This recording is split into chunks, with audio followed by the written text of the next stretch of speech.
கேரளா மாநிலத்தை சேர்ந்த Instagram influencer Jitu Saji மற்றும் அவரோட நண்பர்கள் சில நாட்களுக்கு முன்பு கோவை காந்திபுரம் மாநகர பேருந்து நிலையத்துக்குள்ள பொதுமக்கள் முன்னிலையில ஒரு தமிழ் பாட்டுக்கு டான்ஸ் ஆடி இருக்கிறாங்க. அவர் புடவை கட்டிட்டு வந்திருக்காரு. உள்ள ஒன்னும் போடாம உள்ள இருக்கிற அண்டர்வேர் தெரியற அளவுக்கு புடவை தூக்கிட்டு அத்தனை பேத்துக்கு முன்னாடி பப்ளிக்ல வந்து டான்ஸ் ஆடி இருக்காங்க. இத நிறைய மக்கள் இத பார்த்து பொண்ணுங்கள்ல இருந்து ஜென்ஸ் வரைக்கும் எல்லாரும் பார்த்து ரசிக்கிறாங்க, சிரிக்கிறாங்க. ஏன் இது கேரளால பண்ண வேண்டிய தானே? இத கேரளால பண்ணிருந்தாங்கன்னா அடி பின்னிருப்பாங்க அவங்களாங்க. அதனாலதான் அவங்க இங்க வந்து பண்றாங்க. ஏன் தெரியுமா? நம்ம யாரும் எதை பார்த்தாலும் கேட்க மாட்டோமே. நம்ம வேலை யாரோ என்னமோ பண்ணிட்டு போறான், இவன் என்ன நினைப்புல இங்க வந்து பண்றாங்க. ஒரு 2-3 விஷயம் நடந்திருக்கு. என்னன்னு பாத்தீங்கன்னா, நிறைய பொண்ணுங்களை எல்லாம் ஜூம் பண்ணி எடுத்திருக்காங்க அவங்க ரியாக்ஷனுக்காக. இப்ப என் வீட்டுல இருக்கிற பொண்ணை ஒரு வீடியோல பாக்கறதுக்கு, ஒரு யூடியூப்ல பாக்கறதுக்கு நான் விருப்பப்பட மாட்டேன். அந்த மாதிரி நிறைய பேரண்ட்ஸ் இருப்பாங்க இல்லையா?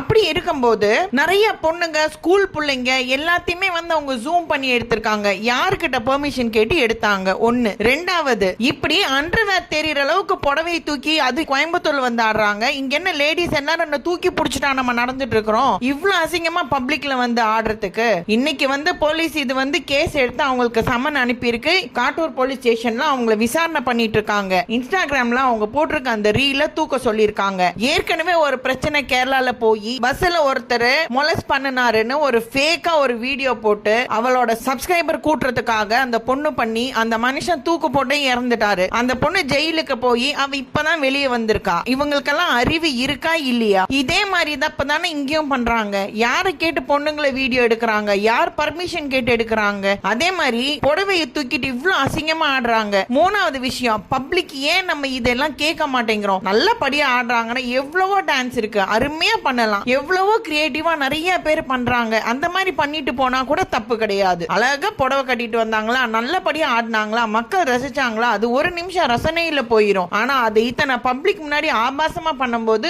நம்ம ஏன் ஆம்பளைங்க பொம்பளைங்க எல்லாரும் வாயை மூடிட்டு சிரிச்சிட்டு நிக்கிறாங்கன்னு தெரிய மாட்டேங்குது. நம்மளுக்கெல்லாம் இவ்வளவு கூடவா சொரணை இல்லாம போயிருச்சு. ரொம்ப சங்கடமா இருக்கு. அந்த வீடியோ லிங்க் எல்லாம் எனக்கு இங்க போடுறதுக்கே சங்கடம். நீங்க வேணும்னா நீங்களே வந்து சர்ச் பண்ணி பாத்துக்கோங்க. அவ்வளவு கேவலமான வீடியோ அது. அதை நம்ம ஆளுங்க ரசிச்சுட்டு இருக்காங்கிறது அதை விட கேவலமா இருக்கு. ரொம்ப சங்கடமா இருக்கு. ஃப்ரெண்ட்ஸ், தயவுசெய்து இந்த வீடியோவை எல்லாத்துக்கும் ஷேர் பண்ணுங்க. இனிமே யாராவது இந்த மாதிரி வந்து பண்ணுனா நம்ம தட்டி கேட்கணும். எதுக்கு வாய மூடிட்டு இருக்கோம்னு தெரியல. இனியாவது நம்ம தட்டி கேட்கணும். அதுக்காகவே இந்த நண்பர்களுக்கு ஷேர் பண்ணுங்க. நம்ம சேனலை சப்ஸ்கிரைப் பண்ணுங்க.